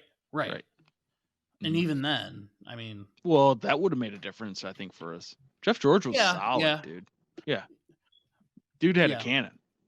He was a locker room issue, but give and take. Yeah, yes. Andre Ware's a bust in the sense that Dean said, but for me also was they were still a good team without him. And I liked playing with him in Super Tecmo Bowl. So. He was sweet to play with in Super Tecmo. Sorry, Rodney. Yeah. Sorry, Rodney. I mean, Rodney had a hot wife, but that was about the most he did. She was always hanging with Mr. Cooper, so. She was, dude. It's such a huge crush on her as a kid. Number 6, I had Mike Williams. To what Dean said, fat. So that's it. Dean said fat. Like I found one note. It said fat. So he was what, 10th overall. 10th. Yeah. So had him at number 6. Number 5, I had Joey Harrington. Pretty much what Dean said. For me, I felt he was in a no-win situation. I don't know if any quarterback that went there would have done any better at the time. You feel bad for the kid. I think if he had gone, he's my age. You feel bad for the guy. You feel bad for the guy because he would have, I think, in a better situation, he probably would have been better. Trent Dilfer-esque. And he gave what he had on his the best poor guy day. On his best. Yeah. The poor guy just got hit so much. All the time. I wonder sometimes he just starts running when he sees someone walking towards him. Well, you think he was bad? I mean, think about what David Carr went through too. He's the only guy that took more sacks than him. Oh. Yeah, no kidding. Hey, man. Yeah. Number 4, rest in peace, Charles Rogers. For where he was drafted, which was number 2. Yes, sir. I want to say number 2. Yep. Yeah, number 2. Man, what could have been sucks. But never produced. Bust. Number 3, I had Darko. And it's for the same reasons that Dean said. They won an NBA championship with him. They went to 6 or 7 in a row, Eastern Conference Finals. I agree. I think if I know hindsight's 2020, right? Because you take Carmelo. Maybe he does fit in with the other 4, and then you don't have Tayshaun, though. You never trade for Sheed. Yeah. Everything kind of happens for a reason. So, yeah, he was a bust. I'm for sure. And they probably would have been better off with someone else, Dwayne Wade. And who knows if Dwayne Wade stays in Detroit. So, that's why I didn't have him at number 1. Number 2, I am the one who had Kyle Sleeth. Mm-hmm. So the reason why I put Kyle Sleeth at number 2 is because he never played in the majors, and he was the number 3 overall pick. That was a great pull. Never played. He got hurt. And when you take someone that high, regardless of sport, and he never plays for you, he retired like 4 or 5 years after he got drafted. Yeah. Mm-hmm. After he got 3rd overall with all those players in, I never got to see. I didn't get to look up who was in that class, but it would be interesting to see who it was because. Right. Oh yeah. Nobody ever redrafts the MLB drafts. Yeah. Redraft. Some do. 1995 MLB draft. So yeah. Round 36. that was why I had him at number 2, because number 3 overall and you never play. That's rough. You're not wrong. And that was I have it up here. 2003 he got selected, and that was the time. Was that right before Pudge got there or right after he got there when they started? It might have been right that year. Okay, so the draft, I mean, we got Pudge in free agency, so right, it could have been that summer. Yeah, it wasn't. Which means, I mean, Sleeth wouldn't have come up. Well, Pudge was the year he signed, but right. I think it was that year. Pudge was that year. It was between 02 and 04 that we got Pudge. Yeah. So something like that. I mean, that's before Miggy. So yeah. And then for me, number 1 was Matt Anderson, number 1 overall. He had one good year, and then got hurt. Yeah, I read a story of how they think he got hurt trying to win Red Wings playoff games. Yes, saw that throwing an octopus. Yeah, he says there's no validity to it, but Yeah, I mean, you gotta say that, right? Yeah, right. Yeah, you can't say. You can't just be like, it was like Zumaya with the Guitar Hero stuff. Oh my gosh. Yeah. There's a buzz too, huh? Yeah. Is it? Because he had he was lighting it up for a minute, man. Yeah. He had that one really, really good season. Yeah. When guys weren't hitting 100 regularly, and he was. Solid work, guys. Yeah, that was good. So what'd you have? Yeah. I had number 8. I had Ebron, 10th overall, and some of it's like Taylor Lewan, Odell Beckham, Aaron Donald. All those guys went after him, and you're like, like I know he wasn't like he did okay in Indy for a year, but we could have had any of those other guys. Yeah, for sure. And those were pretty close to right after him. Number 7, I had Stanley Johnson, 8th overall. Devin Booker went 5 picks later. Stan Van Gundy at the time was a big, we want the defensive guy. And you know what? Stanley Johnson looked like he could be somebody when he defended LeBron in the playoffs that year, but that was it. That was really the highlight of Stanley Johnson. At the time, I remember really wanting Justice Winslow. I don't know what it was about that. I don't know what draft that was, but I don't know. I was into Pistons, especially right then, and I was wanting them to get Justice Winslow. He did okay. He did probably better than Stanley Johnson, but whatever.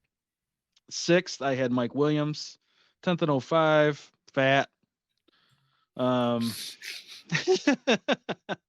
don't know. It was the thought, like at the time, there still could have been the Roy Williams, Mike Williams. Yeah.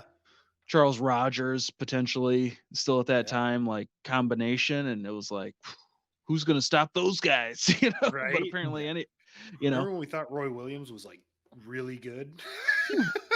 He was looking pretty good. He was looking good. Then he went to Dallas and was not very good anymore. Yeah. We used him up. He got used and abused. Yeah, he did. Dropped a lot of balls. I went with Matt Anderson at number 5. I know he was first overall. He did have one decent rookie year, and it was more like I probably had more of a feel towards the other guys on my list than Matt Anderson. So it was more personal bias than probably actual, because number 1 overall is a pretty big deal. Yeah. But then you think Troy Glaus, Vernon Wells went after him. It's like, those were good freaking players right after. Those guys were pretty good. And we all had Joey Harrington right around the same place. I had him at 4th. 3rd overall in 2002. It was more the hype. Joey Heisman. Yeah, dude. I can't blame him totally. No. That was a rough go. I'm not sure he had it anyway in retrospect. Right. I don't know if a better situation. I mean, unless he went to like the Colts, with a Peyton Manning setup and a great line, and maybe, but I'm just not sure. When push came to shove, I'm not sure he had it. 3rd, I had Andre Ware. I mean, regular stuff. What could have happened with a great QB? There wasn't much after him, as Bill alluded to. I mean, Neil O'Donnell went to Pittsburgh in the 3rd round. And that guy was the 2nd best quarterback of that class, probably behind Jeff George. Neil O'Donnell, I mean, he made a Pro Bowl back when people really cared about who made the Pro Bowl. And he was a solid QB until they got Cordell Stewart. So, that was where he just didn't happen, and it should have,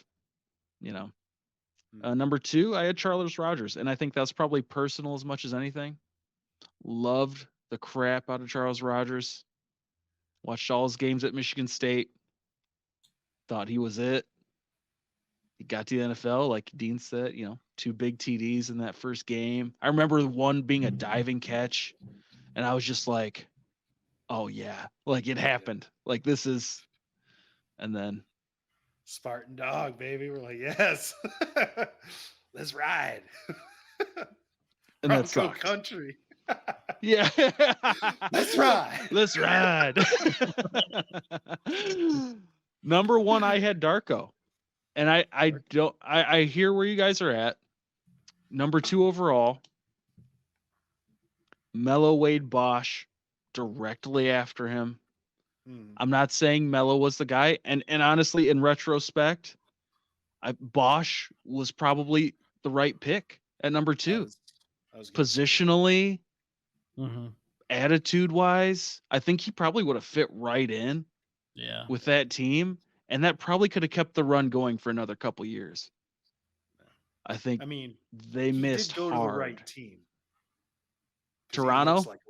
He looks like a rapper. Yeah. I'm surprised after he scored a bucket, he just didn't run down the corner. Now that would have been great. Could you imagine if Rajon Rondo had joined him? Oh my gosh. The scariest team on the court. But yeah, that's why I had him there. That's fair. I don't think going back, even now, obviously in retrospect, they probably take Chris Bosch. Positionally, maybe D Wade because of the kind of player he became, but with the team they had, I mean, you look back, you'd be like, oh yeah, Chris Bosch is the pick. Position wise, everything else. Still trade for Rasheed. If everything's perfect, he can look back and change it. Sure. Right. Like I told you guys a couple weeks ago, that Darko story, if you guys ever get a chance, look that up. Pretty interesting. It was based on a workout. And like bouncing a ball around a chair or something like that. The Pistons were in New York or Brooklyn. That Asian guy. Yijian Lin or whatever. His workout was him just like dribbling around a chair. Like being defended, like the chair was its defender. Look that up. That's insane too. Like that was his workout. He got drafted like 18th. Yeah, I'm curious about that. No, it was recently? Weird. I saw something on that. No, that was Was his first name like 5, 6 Yi, years. like Yeah, it's YA, Yi Jinlan? Yi Zhan Lian. Yeah, something like he went to the Bucks or Toronto, something like that. The Bucks. Do you guys have anything on the the Bucks. Tigers draft? That's this Sunday. So when people hear that today, we'll just I got less than a minute on it. So it's got to be a bat, right? Yeah. That Paul Skeens guy from LSU is going number 1. That pitcher with the mustache. Yeah. He's going number 1. Yeah. And if we were lucky, we could get his teammate Dylan Cruz. If Washington passed on him for some reason. I mean, the guy hit 423 last year and only 45 strikeouts. But we're probably going to end up with what they're saying is Wyatt Langford, an outfielder from Florida. Defense is a little suspect, I guess, but nobody really doubts his ability to hit 30-plus homers in the league. You know, So he hit maybe. I mean, right field. Yeah. He hit 373, 21 home runs in 64 games last year. Only struck out 44 times, 498 on base percentage. I mean, I think at the end of the day, it's like with the Red Wings, you're looking for scoring. The Tigers, obviously, they need scoring. You see, Skubal you guys saw Skubal got his he had his first start again yesterday, and he pitched like 4 hitless innings, and they lost 1-0. Yeah. In the extras. I think it was like on a pitching performance like that, I saw some stat that there was like, as far as how the pitching went, like teams were 318-0 having pitched like that. And now it's 318-1. All right. It's something stupid. Like that's just how anyway. In case you're wondering real quick, Oakland E-Rod? beat the Tigers. Yeah, Oakland beat the Tigers tonight 12-3. E-Rod pitched 4 innings, 5 earned runs. Okay. 6 hits, no walks. All right. Think it might be time to sell, or who still wants him, huh? Hey, dude. Who knows? But if we're not winning series against the A's, then like I said, we're not a playoff winning team. But I just hoped it was enough to like maybe we'll make some moves to like get guys for the future. Like, you know, like legitimate baseball player in the middle of our lineup to hit the ball. Yeah. You know, something like that. I mean, that would be great. Yeah, that would be nice, huh? I just don't know if he's going to do it in free agency. It's whatever. Yeah. Go Tigers. Go Tigers. Go Tigers. All right. Well, I think we're going to get to our last segment here, and still cooking up that new segment for you guys. So tune in next week. That's like 3 weeks in a row. Now I'm like, new segment, baby. New. Next week. In the meantime, I have a Would You Rather. I feel like I got some good ones today. Really put some thought into them. So, are you ready to feel pain? Yes. All right. First one. Pretty easy. If you had to choose one of these for one day, you had to go a whole day, we'll say 26 hours just to give you the full effect. You either get to have the cool side of the pillow when you lay down at night to go to sleep, or you can have 2 cold drinks starting from the time of the beginning to the end. And it's 95 degrees out. And you can have other drinks, so like water, but it's warm. It's like not. When you wake up in the middle of the night? It's still warm. So you get 2 glasses of warm water, or the cool No, side you of get the pillow? no. You get 2 glasses of cold water at any point in the day of that time, but the rest of the time you can drink fluids because it's going to be really hot. But it's all warm. Like for the whole it's day. all like yeah, Oof. yeah, and it's 95 degrees and humid. Well, then I think you almost have to go with the drinks just to survive. No, you the cool side of the pillow is nice. Yeah, I'm not trying you to die. I just you get for a cool drinks. pillow. That's what I'm saying. You get Well, yeah. drinks all day. You can have But as nobody much wants a hot water glass as of you water. want. Yeah, I don't want a hot glass of water on a hot day. I mean that So I'm gonna that cool savor pillow those is two- nice. It is, At the but end of the night. I'd rather have 2 ice cold drinks for all sure. right. Yeah, you're right, Bill. That was pretty easy, I think. Yeah, you got to take the 2 nice cold glasses of liquid. Otherwise, all day, every day, you're just drinking warm glasses of water or hot water. Yeah, but Yeah, when you go to dude. sleep for that last like 10 hours, and the like the laying your pillow's head in some cool- hay. the pillow's cool the whole night. The whole night? Oh yeah, yeah. I don't know, man. Them cold drinks though. And I'll it's take the cool. drinks. I'm taking the drinks. That's fair. That's fair. That's fair. Drink? You said I'll just take- water? No, you can have Can two. it be ice cold anything? Yeah. We know what Eddie's going for, huh? Hey, Ice cold. I was gonna Jack go and with Coke, am I right? whiskey. Yeah. Oh yeah. No. Ice Well, cold if I only Jack get and if I only get 2, I'm just gonna go straight Jack. Fill it up all the way to the top, baby. He's just an ice cold Jack Daniels. That sounds nice. Drinking warm water after. Yeah, whatever. All right, second one. Would you rather have which one would you rather have happen to you? Shampoo in your eye. Another eye one.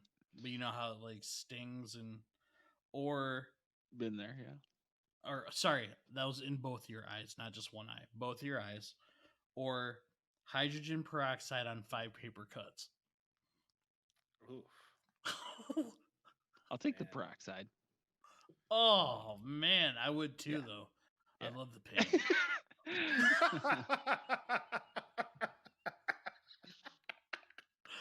I wish I had 10 paper cuts. My only regret is not having a deeper cut.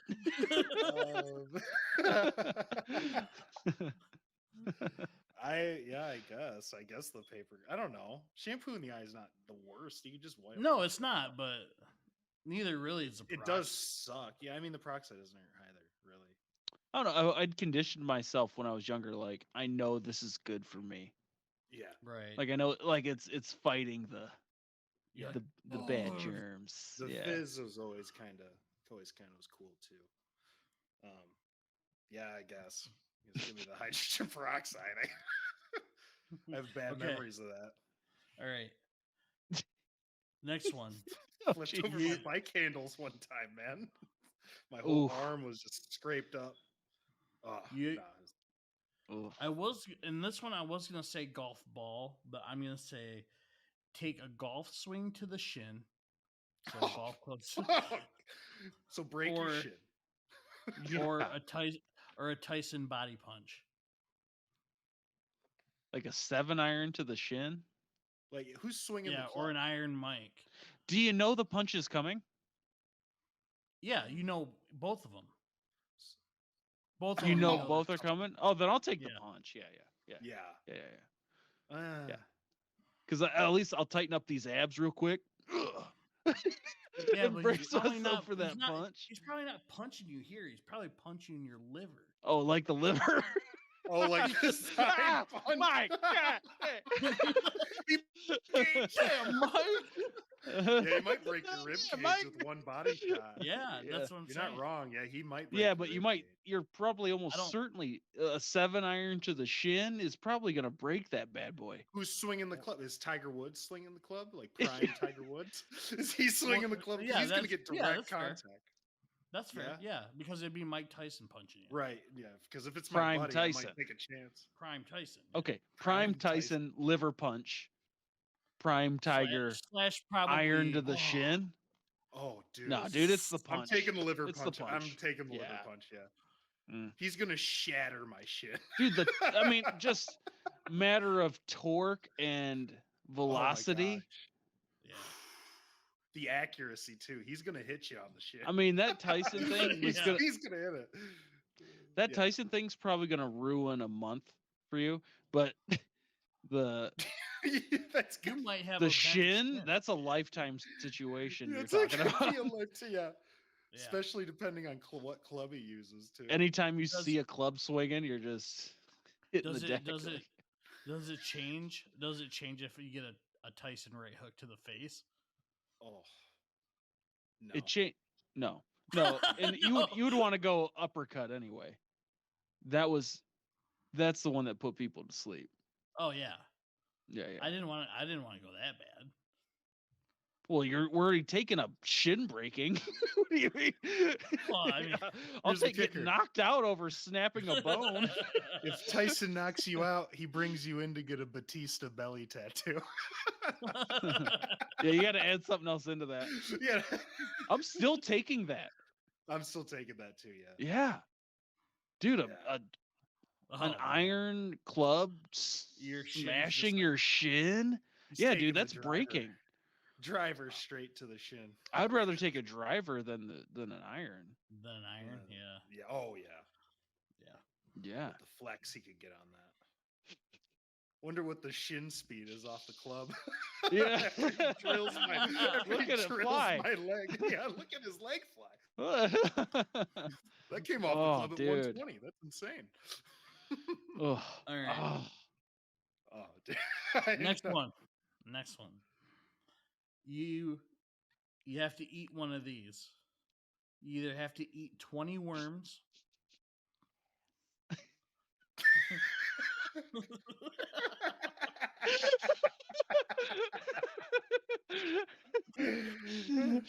All right. You have to eat 20 worms or 3 boogers from a random kid. Oh God! A random kid? I'm eating some the random 20 kid. I'm eating the 20 worms. There's protein value in that. I'm not. No. How big are these bugs? I mean, just 3 boogers, man.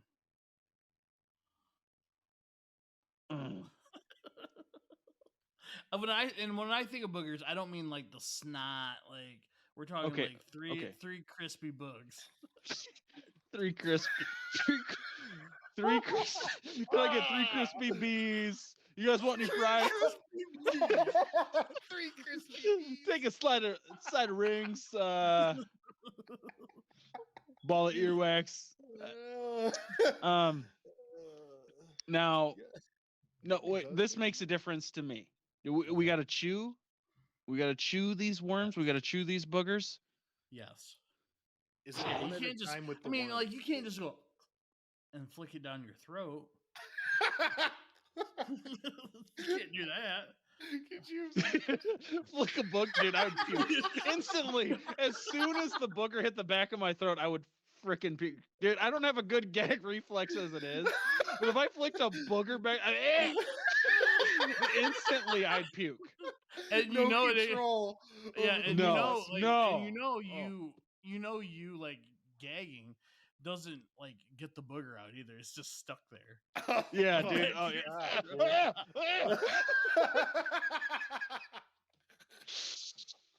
Chewing it. I would, and I think I would do the boogers. It's only 3 bugs, and you said crispy, so they're not chewy. Oh, crispy bugs. But 20 worms that you got to chew. Oh, yeah, dude, the process. Can I cook them up? No. I have to eat them raw. I have to eat them one at a time. Can I cook the boogers or? Yeah. Can I get a medium well bug? You can cook worms. I heard it was 3 crispy bees, and that's it. Crispy bees. Yep. Can I put it in a sandwich? Oh. 3 crispy bees. You sick son of a gun. I mean, you gotta go with the crispy bees. The worm, that's a lot of worms. It's a lot of worms, but there's protein value in it. I can go fishing with them, maybe. Dude, it's not eat the fish. No, you can't. I can't. I'm not gonna eat the fish. I'm just fishing with them. Then I'll eat them. Whatever. What? You'd add whatever the fish whatever juice the worm on your worm? whatever the worm leave, whatever the fish leaves behind, I'll eat what's left. I mean, that makes sense because Dean only likes to eat things that have been deep throated first. I know it's weird like, when I eat. that went down a fish's throat. Yeah, no, that looks tasty now. Well, I don't know how deep, really, but yeah. So, anyways, moving on. There's the on Spotify right there. Check us out. All right, last one, and it's not a gross one. You either have to shave both your eyebrows off, Charlie, and your facial hair. And this is us. This is That's worse than the eyebrows, to be honest. Eyebrows and facial hair, so no hair anywhere. Or Brazilian wax your privates, fronts and backs. Brazilian. Give me the wax. Fronts and backs. That actually might be nice. Wiping will be a dream after that. You know what you have to go through? Yeah, they're gonna rip a lot of hair out of my body, Oh Bill. my God. But I've literally not taken jobs because they were like, you got to shave your beard. So, yeah, but it grows back. Yeah, so will that, and it might look good. Maybe Dude, I'll have this full beard back in like a week. Yeah. 2 weeks wax, tops. baby.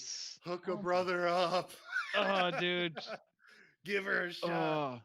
If this video gets 10 views, if we get up to 10 views, Dean will go Brazilian downstairs.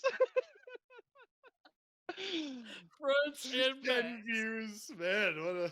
What a fucking walleye. Oh, freaking walleye. Explicit. Yeah. We're as bad as Tupac in the mid-90s, man.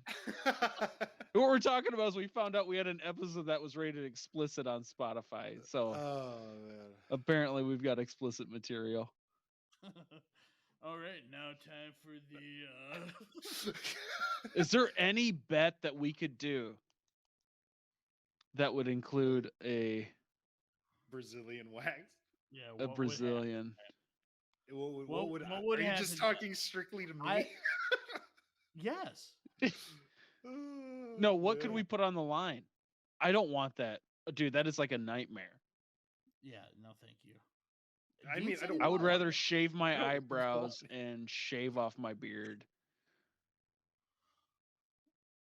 Unquestionably, than take a full frontal back all Brazilian.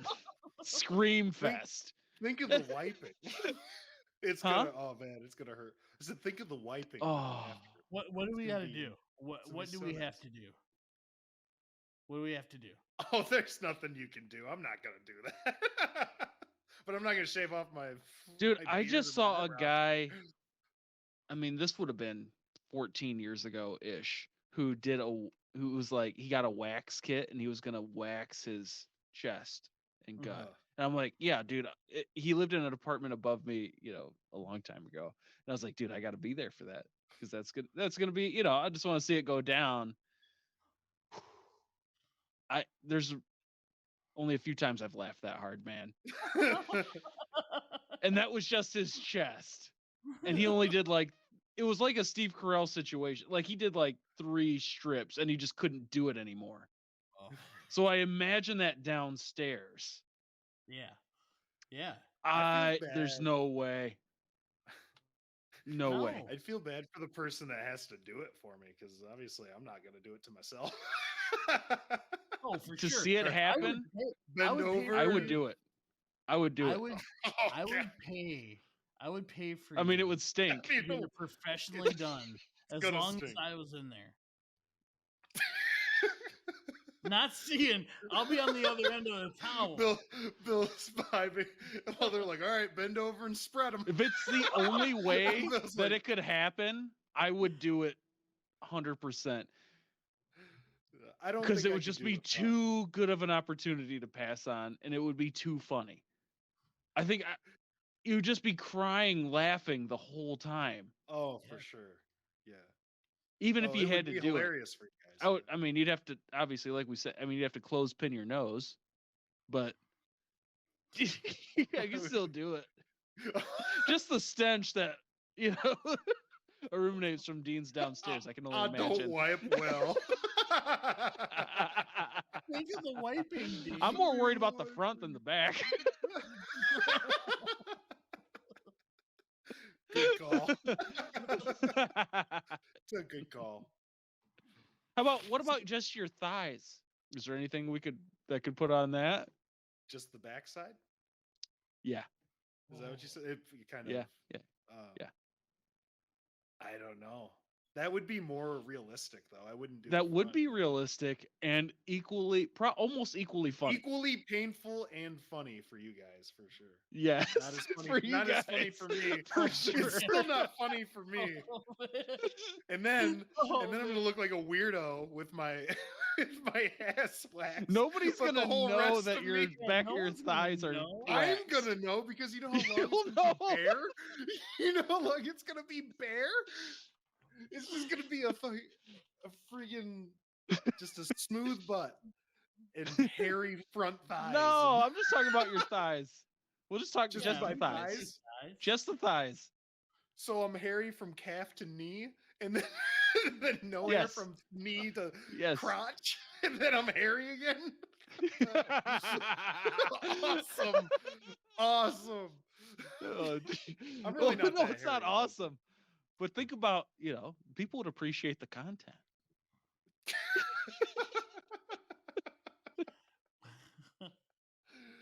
Yeah, we'll have to talk about that off camera.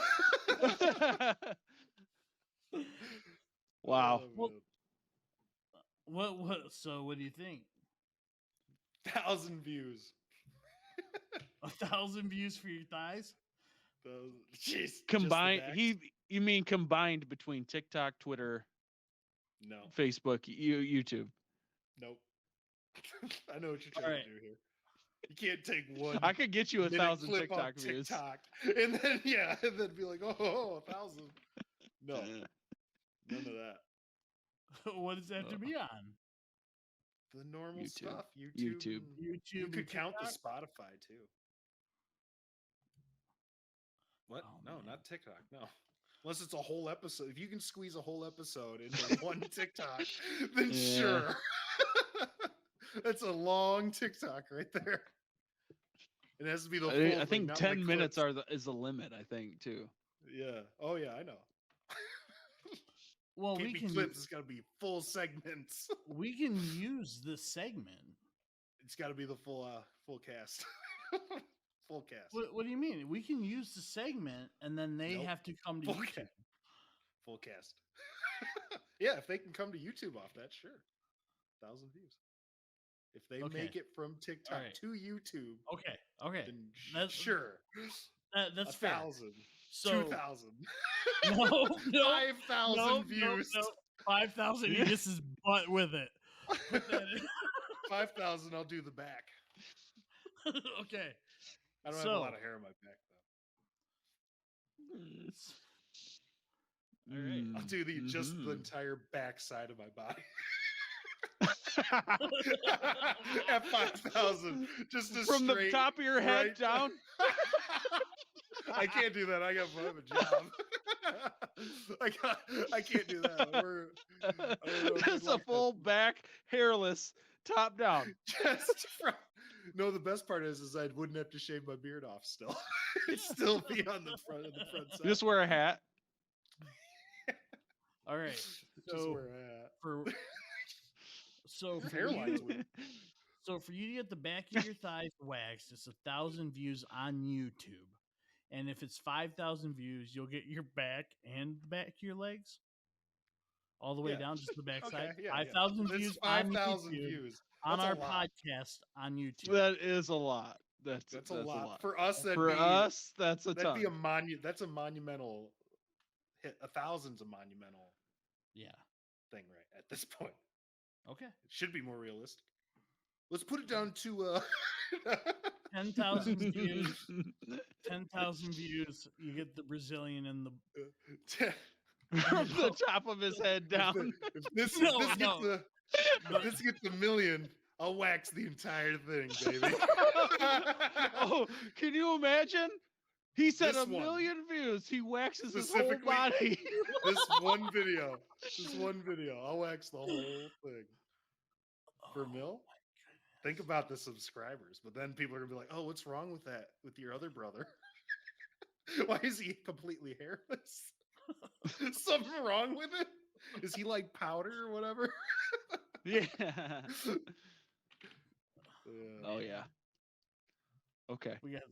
All right. But that has to be on this one specific video. That's not any future. Yeah, down the road. Episode 7. Can't add them up either. Episode 7 of the BD Sports Talk podcast on YouTube. 1,000 views for the back of the thighs. 5,000 views from the whole back of the side of his body. Gets waxed. 1 million views. He waxes the whole body. Get to YouTube and click on episode 7 of this podcast as many times as you would like. Oh man, that's gonna be a gross Please. video. Please watch. Please. If you subscribe, Oh, man. if you subscribe as well, if we get to like 1,000 subscribers, He'll what still else do we it.